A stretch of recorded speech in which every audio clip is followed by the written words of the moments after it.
Welcome once again to Lehto's Law. Here's Steve Lehto. A few people, including James, sent me this story, and it involves a town name I've only seen in print. I've never said it out loud before in my entire life, so I hope I get this right when I read it. But a Massachusetts farmer won an 8-year battle to not pay $300,000 in back taxes. It turns out they owed him $31,000.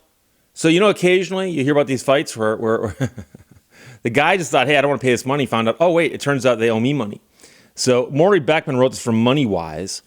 And in 2022, a man in Billerica, Massachusetts, I think that's right, was told that his farm owed the town $300,000 in back taxes. Now, the farm has been a family business for 80 years, but he fought back, and he demanded a breakdown. Could you please explain to me, itemize it, the specific taxes that the town was asking on his farmland? So in 2017, he stopped paying taxes on his land, claiming that the town had been taxing his land improperly since 1997. So this argument goes way back. The farm was assessed at a value of $1.2 million, which he says is way too high. And part of his argument was that his farm is covered under the state's Agricultural Preservation Restriction Program, under which owners can, if they want to, be paid the difference between their land's fair market value and the agricultural value, in exchange for which the farm owners agree to a permanent deed restriction that preserves the land for farming only. And a lot of people have seen this before, where there's areas with his farms on the edge of town. Next thing you know, a subdivision's going in. Well, now the subdivision's going in. It's probably not going to go back to farmland anytime soon. And so the purpose of the program is to prevent farmland from being developed. So it's that very program that the man says that made his farm eligible for a lower tax rate. It is preserved open land, he told CBS News. It became just unsustainable when you tax it so heavy. You run out of money. Part of the confusion apparently comes from the fact that Billerica, the town, thought that the man's farm was running more like a retail space. The town claimed that the man was selling flowers and imported vegetables to supplement his income and to compensate for crops lost during summertime droughts. But the man insisted he was doing no such thing. So a member of the select board started looking into the situation before joining, and as she explained to CBS, parts of the man's land were being taxed erroneously, leading to a higher bill. She said this part of the land and the parking lot was actually being taxed at commercial rates, which was completely incorrect. That's a quote, completely incorrect. The town voted to approve a reassessed value on the farm, and based on that new assessment, it turns out that the man was not only current on his tax obligations, but he's actually owed almost $31,000. And keep in mind that he had stopped paying the taxes, and despite that, they still owed him money. The man told CBS Boston he plans to use that refund to improve and keep up with operations on his farm.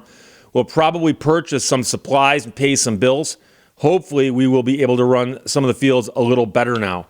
And so it's an interesting concept, and some people are going to wonder about the idea of social engineering land use through economic incentives, which I'm pretty sure you woke up this morning and said, boy, I want to know more about that. But there are people who will look at an area and how it's developed over the years and said, it would have been so much nicer if some of this land had been saved. When somebody comes by and goes, I'll give you this much money for your land so I can build a subdivision there, you can't blame somebody for going, oh my gosh, that's a lot of money. And so this is one way that they can do that. They can say, look, we'll give you tax incentives to make up for what you might lose otherwise if you're willing to commit to this. And it's an interesting idea. Now, I'm sure there's economists out there who will have all kinds of other explanations and concerns. That's fine. But here, simply the guy says, look, I agreed to this. They agreed to lower my taxes, and apparently they didn't. Ironically, the difference swung from him owing them $300,000 to them owing him $31,000. And so I often point out that some of these stories remind me of things from long, long ago. And some of you will remember The Odd Couple. The Odd Couple. And there's an episode of The Odd Couple where Felix gets called in by the IRS and he assumes he's going to be audited. And if you don't know The Odd Couple, Felix and Oscar, the story isn't as funny, but so when Felix gets called in, he panics because he often had panic attacks, and he blurts out, "Why are you auditing me? My roommate is the one who doesn't pay his taxes properly." And they're like, "Oh, really? Who's your roommate now?" And it turns out they'd called Felix in simply because he'd forgotten to sign his return. So he signs the return, and of course, now he's narked out Oscar. So Oscar gets called in for an audit, and they're going through his shoeboxes of records, and it is a complete catastrophe trying to reconstruct his tax return. And then somebody realizes that he forgot to deduct, I believe, the alimony payments that he's making.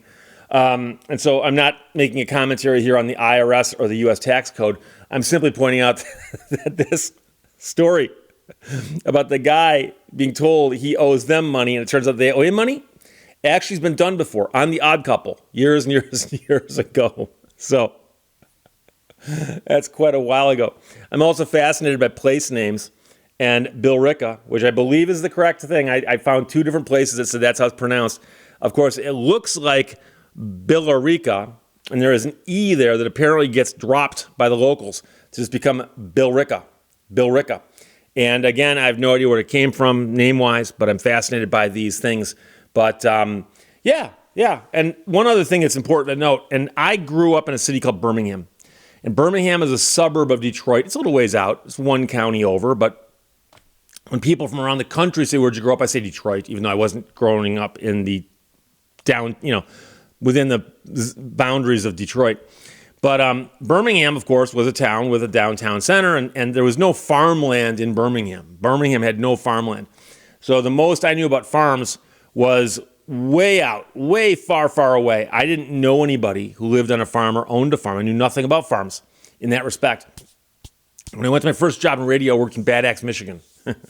Bad Axe, Michigan is a smaller town in the center of Huron County, and that area, the tri-county area of Huron, Sanilac, and Tuscola is all farms. It's all farms.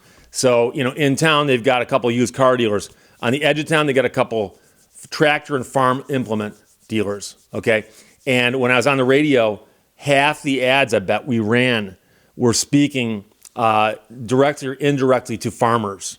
And, we had shows on about, somebody comes in from some state department involving agriculture and would be interviewed about, agricultural issues.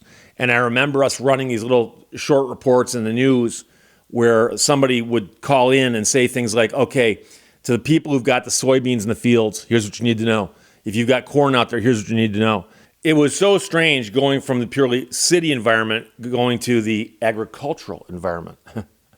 And it really was a different thing. And even more recently, I've mentioned I lived for a little while in a little town called Eau Claire, Michigan, which is down here. And down there, same thing. Once you got the edge of town, it was just farm fields. And they grew all kinds of stuff down there. And it is a whole different world. But again, that is where our food comes from. So I'm just fascinated by stories like this. So James and everybody else, thanks for sending this out of the town of Billerica. And Money-Wise published it, written by Maury Beckman. This Massachusetts farmer won an 8-year battle to not pay $300,000 in back taxes, and it turns out they owed him $31,000. Questions or comments, put them below. Let's talk to you later. Bye-bye. Thank you for watching Lehto's Law. Life is more amusing than we thought.